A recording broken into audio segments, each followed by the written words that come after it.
George Williams had always joked that Nigerian parents didn't raise children, they raised plans. But the day his mother called him in America and said, "Your father has chosen your wife," the joke stopped being funny. "Chosen?" George repeated, already knowing the answer. "Sophia Davies," his mother said. "Senator Davies' daughter." George nearly laughed. Sophia wasn't a stranger. They'd grown up around each other. Christmas parties, family trips, the whole Lagos elite circle. She was smart, beautiful, and definitely not the problem. The problem was that George didn't want anyone deciding his life for him. "I'm not marrying her," he said. His mother's voice turned cold. "Love does not build empires. If you don't come home, we will bring you home. First flight tomorrow." George hung up and stared at the wall like it had betrayed him. He knew his father, Victor Williams, a powerful senator with a spotless public image and a private hunger for control. When Victor wanted something, people moved. Back in Lagos, Richard Davies threw a lavish family celebration. The chandeliers glittered, politicians smiled too widely, and business partners clinked glasses like this wasn't a party.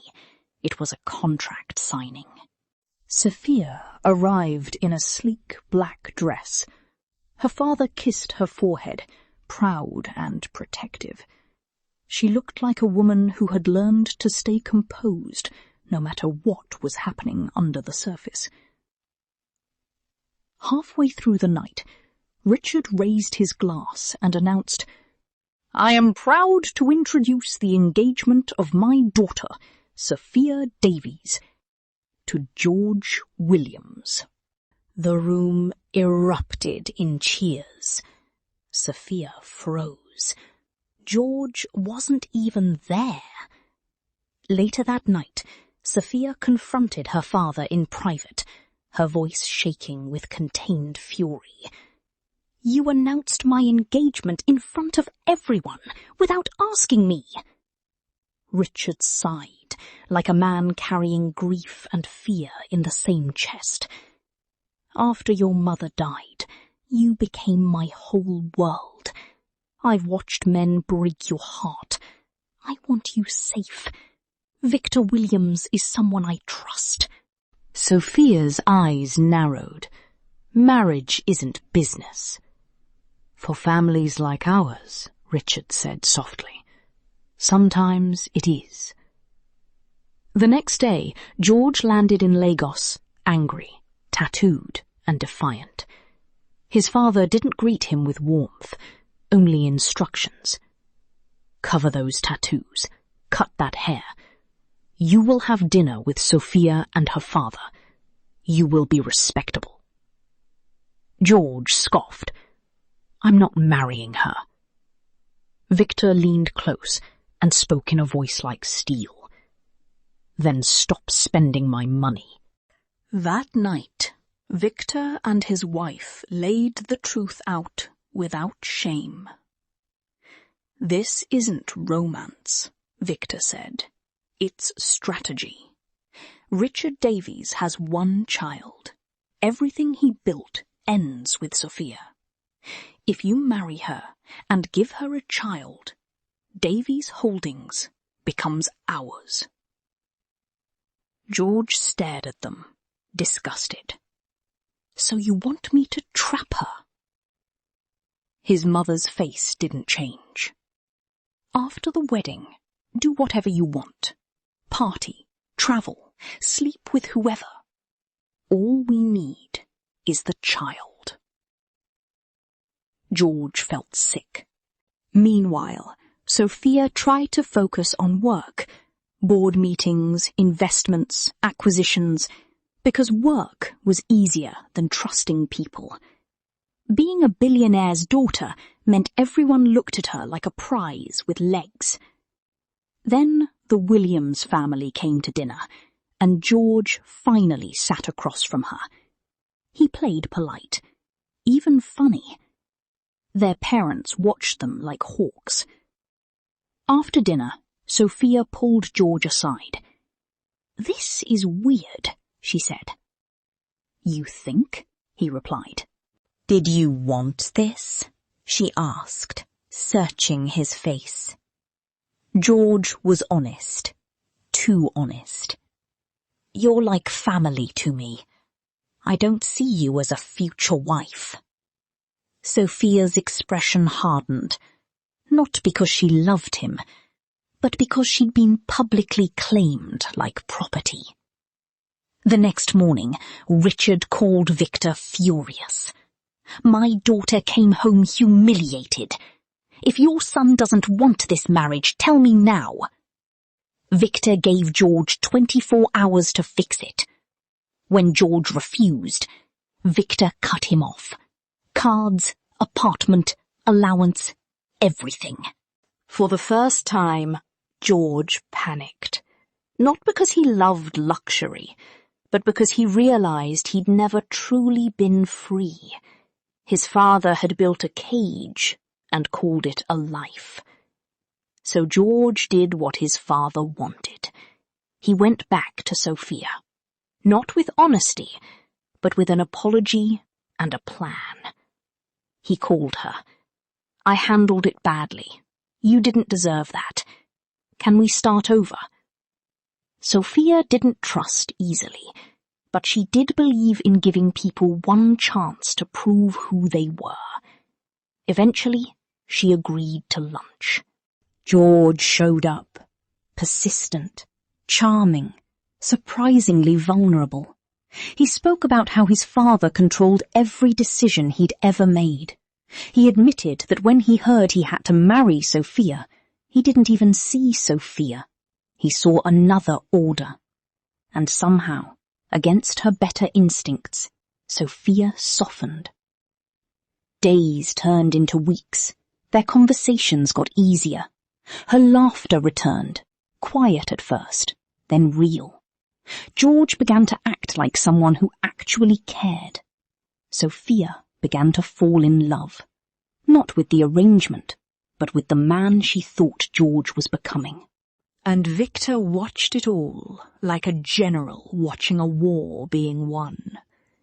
When George told him, "She trusts me now," Victor said, satisfied, "Good.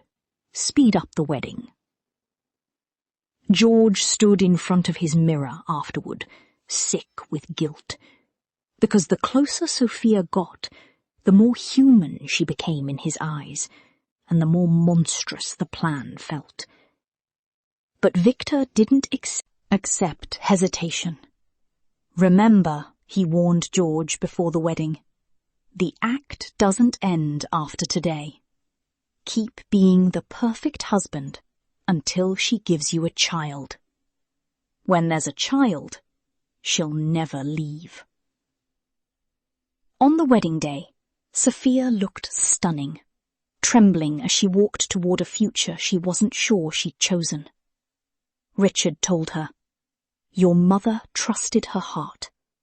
Trust yours too." Sophia tried. She said, "I do." George kissed her like it meant something.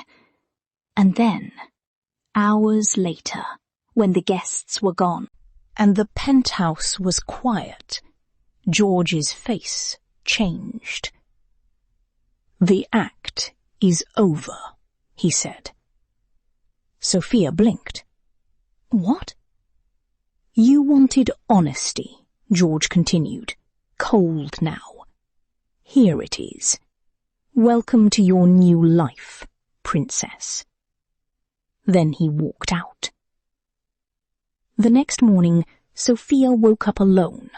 Calls went unanswered, messages unread. She sat on the bed in her wedding robe, feeling like someone had surgically removed her dignity. She had survived heartbreak before, but never with a ring attached to it. So She stopped begging for answers and called her lawyer. "I want an annulment," she said, quietly. The lawyer warned her. Without strong grounds, it could become a public war, especially without a prenup. Sophia didn't care. She cared about one thing: protecting what her family built. But before she could file, George appeared. Sudden, angry, desperate. "If you file," he told her, "I'm going to contest it." Sophia laughed in disbelief. "You vanish, you abandon me, you humiliate me, and now you want to stop me from leaving?" "I can't explain yet," George said. "Just wait." Sophia stepped back like his words smelled rotten. "Get out." When he left, she didn't cry. She decided. If George wouldn't tell her the truth, she would find it herself. She installed cameras. She took over the merger work personally, keeping everyone out.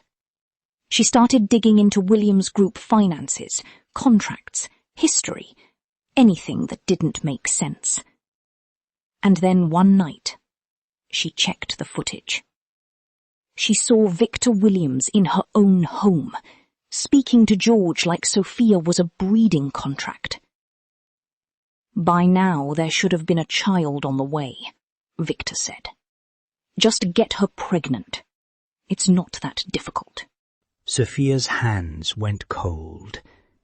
All this time she thought George was the villain. Victor was the architect. Sophia took the recording to her father. Richard Davies watched, silently at first, then with the kind of rage that shakes a man's whole identity. 30 years, he whispered. 30 years I called that man my friend. Sophia's voice was steady now. "George and I already annulled it. I needed the truth first." Richard didn't hesitate. He ended all business ties with Victor, and Sophia, no longer the obedient daughter or silent bride, went to war. Not with noise. Strategy. She hired a trusted investigator. She reopened cases connected to Victor.